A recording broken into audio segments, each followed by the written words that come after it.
Right, let's continue very quick. Okay, now we will complete types of the attacks as a hacker you can launch. Then, after that, very quick, we will dive into how to search information about your target. If you want to target an organization or person or something, the information you will need and how to actually target them. Then, lastly, I will introduce you to some interviews for you to go and explore. Then we will be done for the day. Okay, we are starting. Mute all mics. We are starting.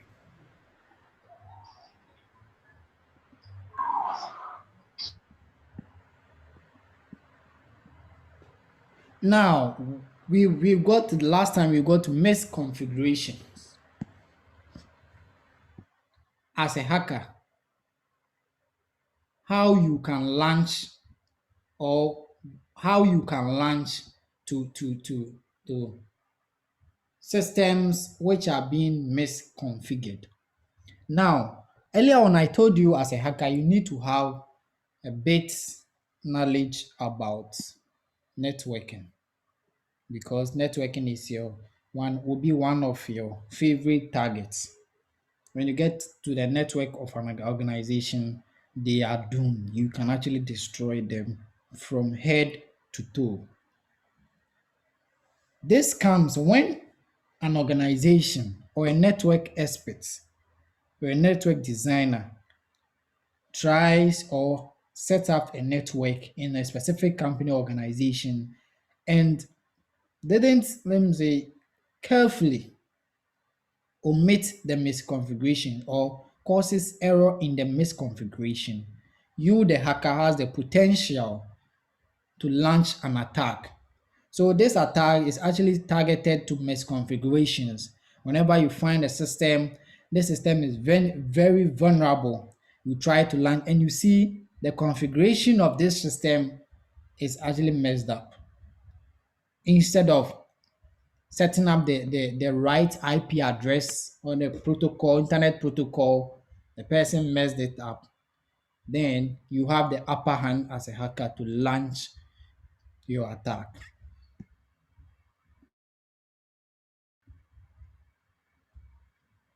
We have abuse of trust.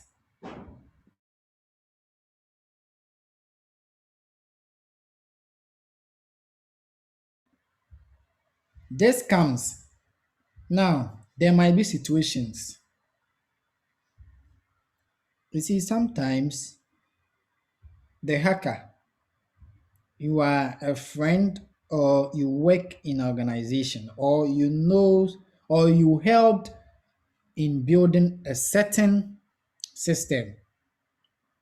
Now, after everything, you know that the system you built with that your friend or with that organization, you know the loophole in the system. But every one of you, you've gone or you've come under agreement that, oh, this system we built, this and this and this, we've signed bond and everything. But you, the hacker, you pass back. Since you know the vulnerability or the loophole, every system is not 100% complete. At least there might be one way or the other. So when you actually get to people who have built systems and you actually gain their trust, they will actually tell you vulnerabilities in the system. They are the people who build it and they know where they didn't do it well. Every system has that point. Every system you are using has that point. Android people knows their vulnerability. They are not going to tell you. Apple knows it that there is this vulnerability, a tiny vulnerability in iOS. They knows it because they are every system has it. But it's the developer or the person who built it knows or its vulnerability. Now, the person trusts you, gives you this Then you use that to attack the person. You use the trust you've built. So maybe you've seen a certain app or software. You get so closer to the developer. Charlie, this, and that, this. Then the person also flows everything to you. Oh, this app you see, when you pass at the back or when you pass this side, there is this. You see when you are logging in, it does this. And when you insert this, then the person gives you everything. Meanwhile, you are there with a dark mindset. You abuse this trust. Then you target that particular loophole. Then you take whatever you want to take from it. Okay. But won't your partner hacker know that you are the one exploiting the loophole, the vulnerability? Yes, if your partner knows that, in fact, you have the ability and you are the only one he has shared that information with, obviously, you'll be the prime suspect. Obviously, this one, they wouldn't need a soothsayer or a diviner to say it. They'll launch attacks to you that you are the one. Since you are the only one who knows such secrets and they knows your capability, that you can attack. So that one there, it's obvious you will be caught. Maybe you will launch an attack, then run away, or you go and hide in a place where no one can get contact with you. That one there, you are good to go. You can launch your attack and you can go. Okay, let's move on. Okay, now you see the next thing is brute force attacks. This is actually common, very common. Brute force attacks. These attacks occur when you, the hacker, repeatedly attacks or attempts authentications. So you try to log into Facebook. You know vividly you don't have a Facebook account. You are trying to use someone's Facebook account. You enter the person, you know the person's username, you don't know the password, or you know the person's password, you don't know the username. This is where you actually sit down, set time for wickedness for yourself. Then you are launch your attack. So you'll be hitting it. So we have softwares for that. You'll be using softwares to get a whole lot. So this can take you about days. Be hitting it multiple times. This is called brute force attacks. Now, this attack is very vulnerable to systems which doesn't have automatic lockout of account. You see, there are some systems when you miss or when you try to enter a password or email address to log into your account and you actually don't get for 3 times, it will block. With these systems, the brute force attack are going to be locked out. The account is going to be locked automatically, whereby you can't try it again. But we also have such system. It's open. You can try it as many times as you want. With such systems, the brute force works.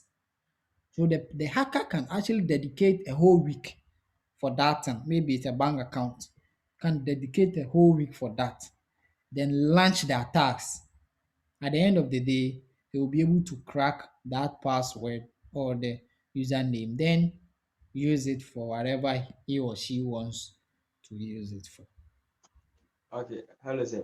Yes, please. This with a brute force attack.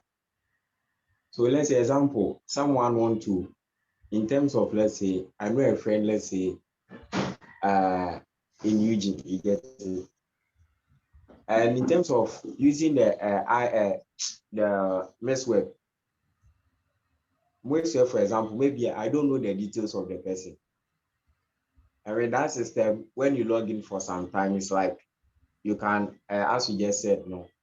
Maybe when you log in for a time, let's say if you have the correct logins, when you log in for some time, it will, when you want to log in again, there's a timeout concerning that and to log you out. So let's say, for instance, you don't have the logins. So with that, no, you try multiple times. No, can that one be example of the brute force attack?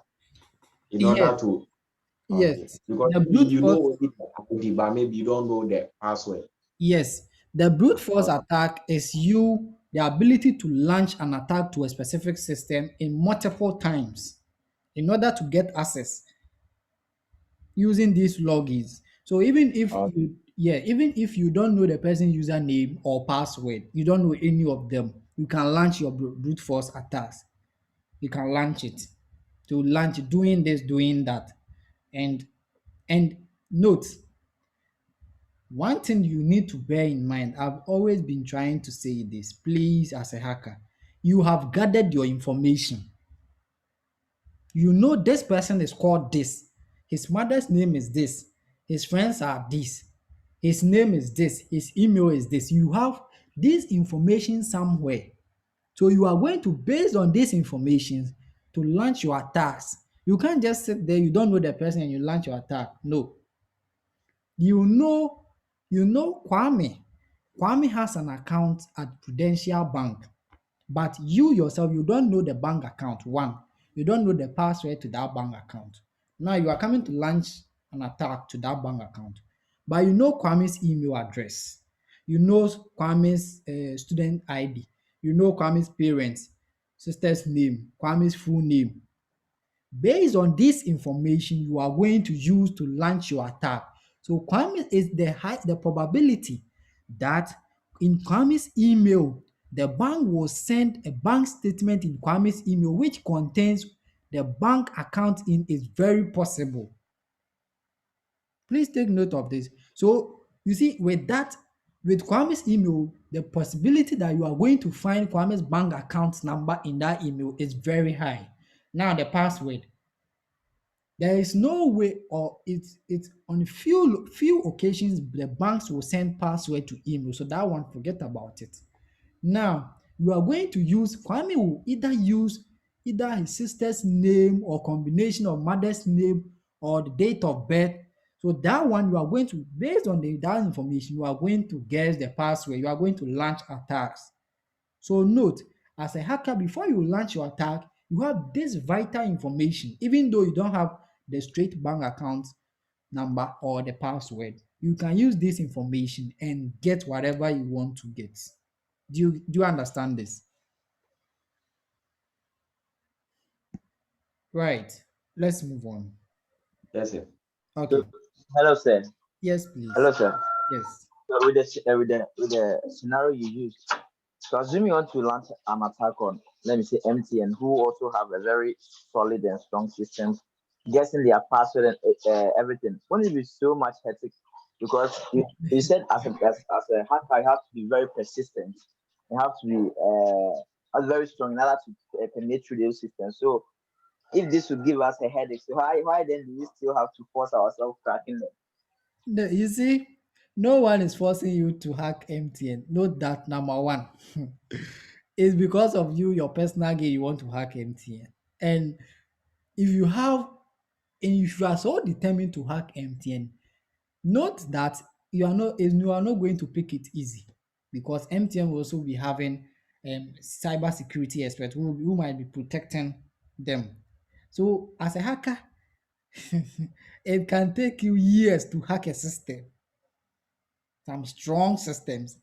So if you know what you are about to hack is not easily hackable and you can give up easily, then don't start. But if you are so determined, some hackers can use 6 years to hack a bank, a whole bank, can use 6 years and hack it. And the 6 years, they will have the patience to hack it. So as a hacker, don't expect your success. Some of them they are very vulnerable to the extent that you can use 1 day or hours to hack them. Some forget. You can use weeks, months, years. But when it starts to, you know what you are going to get. You can be a billionaire one time. That's it.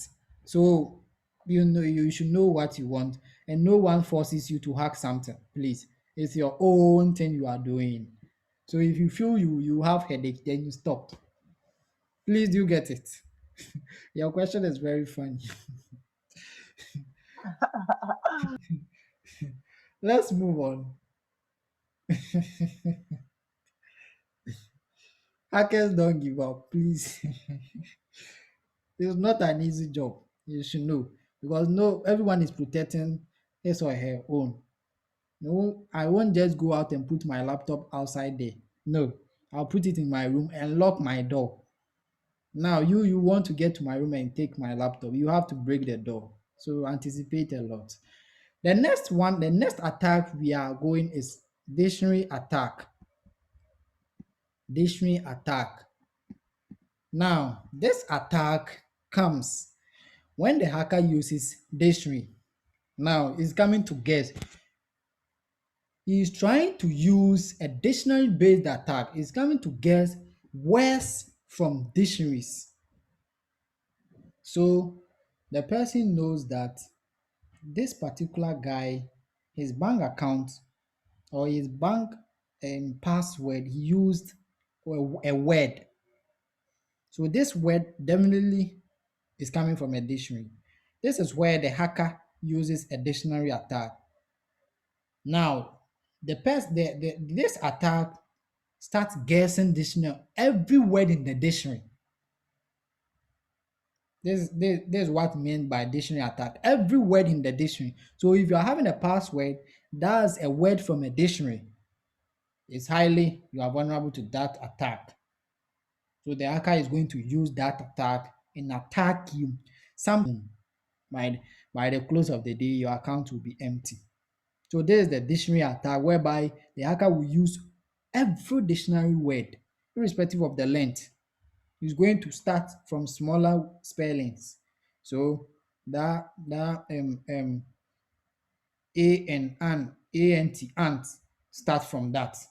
Dictionary words, it will definitely catch you. And it's not you, the hacker, is not going to take you one day, or though it can some can take you hours or minutes because some people also uses very weak passwords. So that's it for the dictionary attack. Now the next one I will introduce, we will move on to is CGI. That's the Common Gateway Interface. Please note, I hope you are noting things down, please. Yes, CGI. The Common Gateway Interface is a standard way for a web server to pass a web user's request to an application program to receive data back to forward to the user. Okay, let me explain this. CGI and the www services comes in this way. You see, when you am I recording this section? Let me see. Okay. Yes, please. Yes, okay. Now, as a hacker, you need to understand the architecture of the internet. Every internet or website you go, you individual, you are making a request. So when I go to Google, let's say Google, then I type, let me see Google. So I type, what can I search on Google? Okay, I type currency conversion. So I say, Google, convert my $100 to cedis for me. And I type it. $100 to cedis is what in Google? Then I type enter. The moment you type enter, you press on enter, Google server takes your request, send it to Google server somewhere, the IP, send it to Google server somewhere, then retrieve that information and brings it to you so that your web browser will display it to you. So it takes seconds, microseconds to do that. Okay, now this attack comes here. Sir, can you please come again?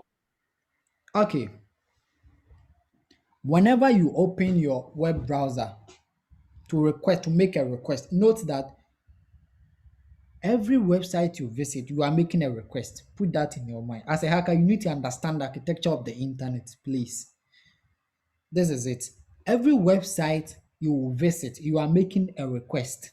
So even if you visit Facebook and you are logging in, your logins, you type it there, you press on login, the Facebook IP takes your login details, send it to Facebook server, to authenticate that login to see that okay, this is inside, this is inside. Okay, then therefore open Facebook for this person to log in. So you see, within seconds, the Facebook page will open for you to do whatever you want to do there. It's the same thing when you go to Google, you type in whatever you want to search, you press enter.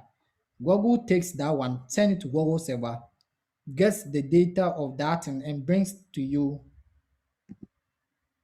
to your web browser for you to see or for you to get whatever you want to get. Okay, now this attack, the hacker launched this attack. This is how it works. When you make that request, then Google's IP or Google takes your request and sending it to the server. The hacker attack this messenger sending your request. So the hacker will know the request you sent. The hacker is following this sender. The sender will land on the server and retrieve the data. As soon as the data is retrieved, the hacker gets that data before you get it. So you see, you sent what is or who is a boy on Google. You press enter. Now the hacker using CGI technique gets your request. So the hacker knows you've typed on Google who is a boy and it is being sent to a server. The hacker follows the server. Now it goes to Google server. Google server gives a response, says a boy is a male or a young male. Okay. Then the hacker gets this data. A male is a young male. So, and it comes back to you. So your browser, you'll be seeing it has sent, it has come. Just normal thing. So Google displays it to you. A boy is a young male. Okay, you use it. Now the hacker knows it, knows that your search.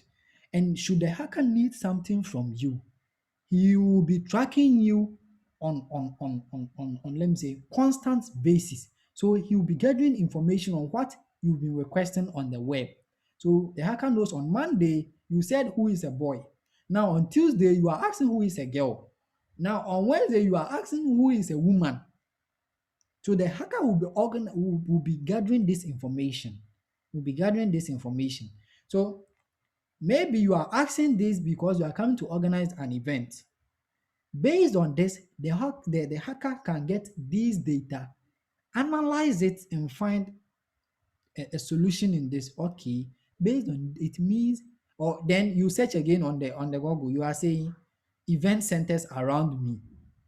Then the hacker will be also seeing it event center. Then the hacker will know which request you send. So the request came, then maybe event centers around me. Then event center A, B, C. The server brought you on your browser. Now you click on Events Center A. The request also sent. The hacker knows that okay, you click on Event Center A. Now the location and everything, the hacker gets it. So you will see you are planning your everything, you are researching about a program, you are coming to organize everything. The hacker knows it. The hacker knows the time you are starting. The hacker knows everything. Okay. Yes, please. Please, I'm confused. I want to know. So in this case, is the hacker attacking you doing the search or the Google server? Right. The hacker is attacking you. Do you get it? Oh, okay. Yes, the Yes, please. hacker, as a hacker, you have a target. Okay. Now, Okay. sure. This techniques can be used to attack servers too, to know the request or the types of requests that server gets can be also used to attack servers too. Do you get it now? Yes, Okay. please. Okay. So you see, at the end of the day, the hacker knows what event you are going to organize, the amount of payment you are going to make, everything you are going to make. And should you proceed and say which bank or your bank something something, you'll be very sorry. The next day you wake up, and if the hacker wants to terminate that your event, The next day you wake up, your event center will call you, oh, you've terminated this, or you go there and someone has gone there, already gone there to do something, to cancel something. So this is how it happens. So you've actually watched movies whereby some people will organize or will try to execute something. They will go there the next day and the thing has been terminated by someone unknown. It's because of this. You've been tracked and know whatever move you are making. So you see, tomorrow you go and collect gold from let me say Accra Central, this location on this address. The hacker knows. Before you get there tomorrow, they will say, "Oh, someone came here with this, with the exact details." They too, they don't have any verification. He has come to take it away. There you'll be very sorry with that.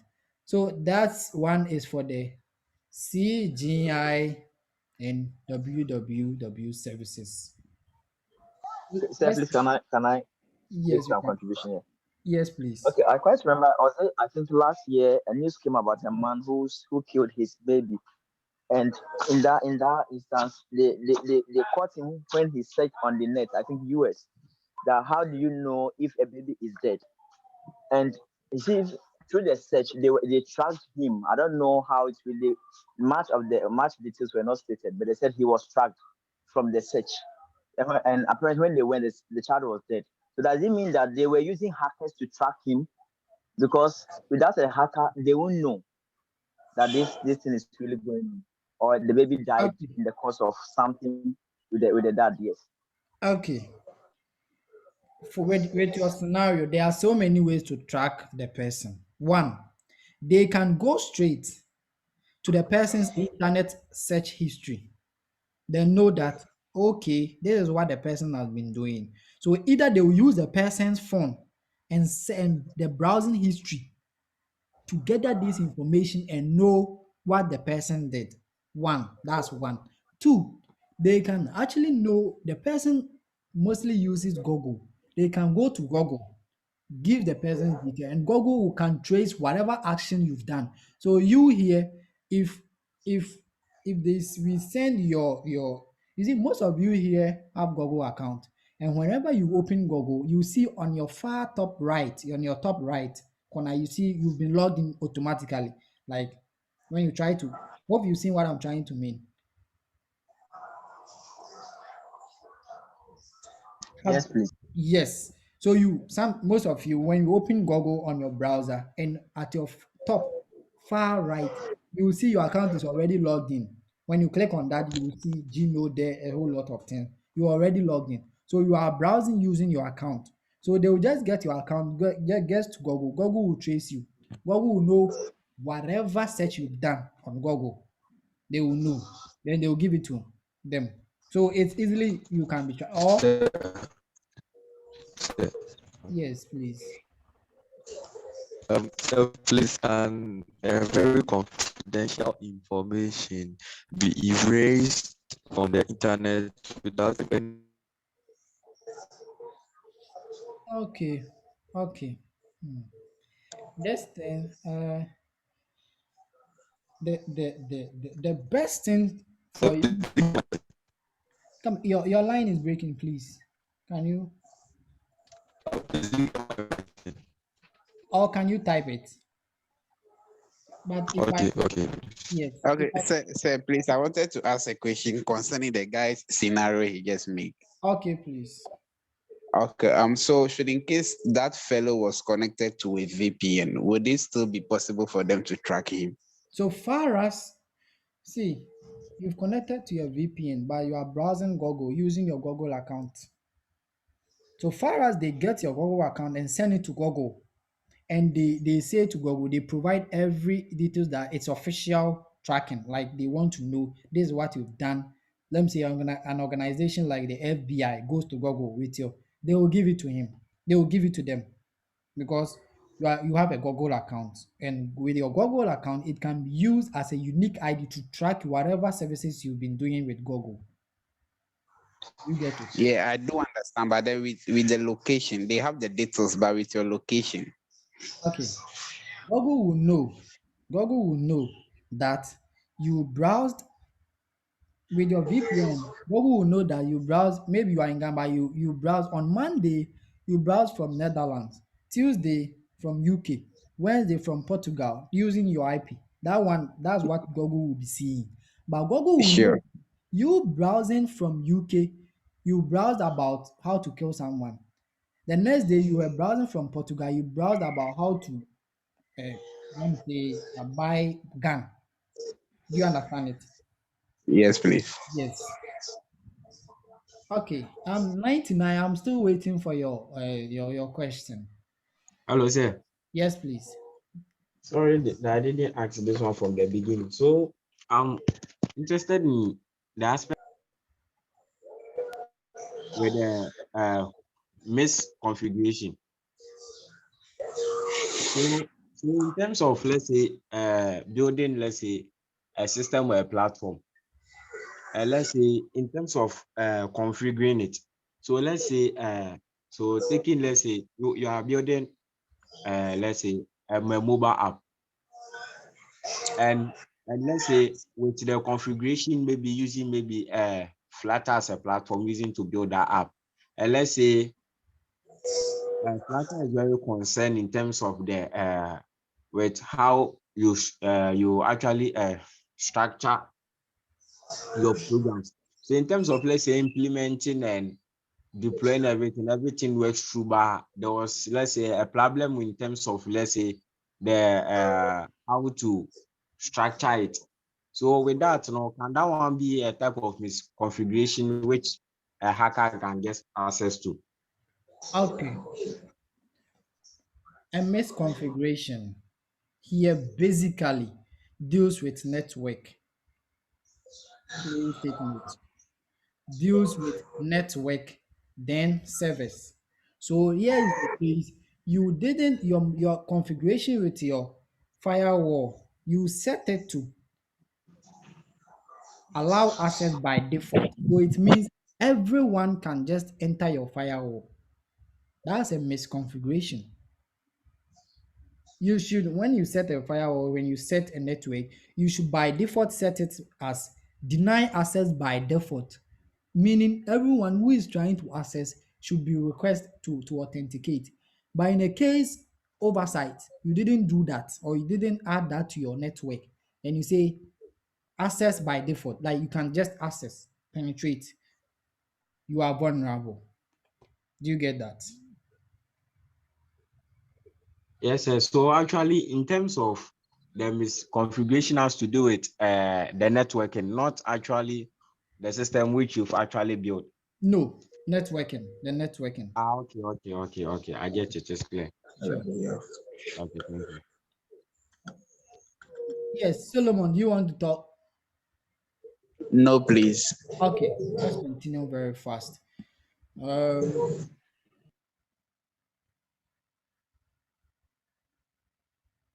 okay, so our next attack is buffer overflow.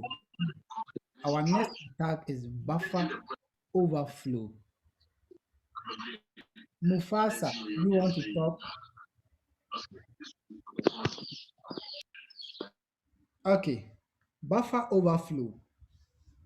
In fact, this technique um actually applies is similar to CGI. Similar to CGI. This is Sir, please, when your whole screen is not showing. is it showing now? Yes, please. Yes, Thank sir. you. Yes, sir. Okay. Okay, let me.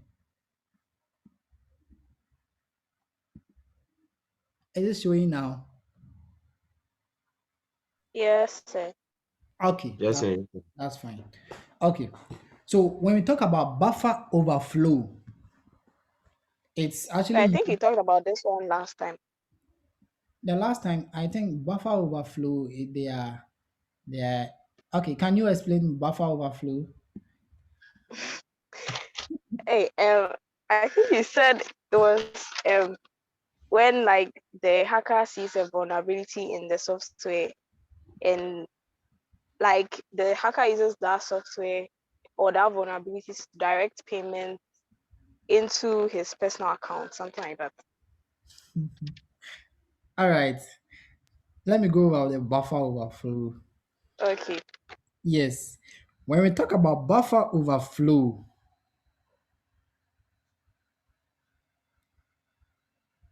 now listen here.